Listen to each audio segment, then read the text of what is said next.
إن المصدقين والمصدقات وأقرضوا الله قرضا حسنا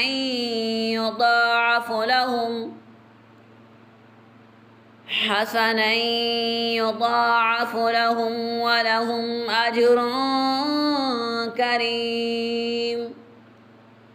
والذين آمنوا بالله ورسله أولئك هم الصديقون والشهداء عند ربهم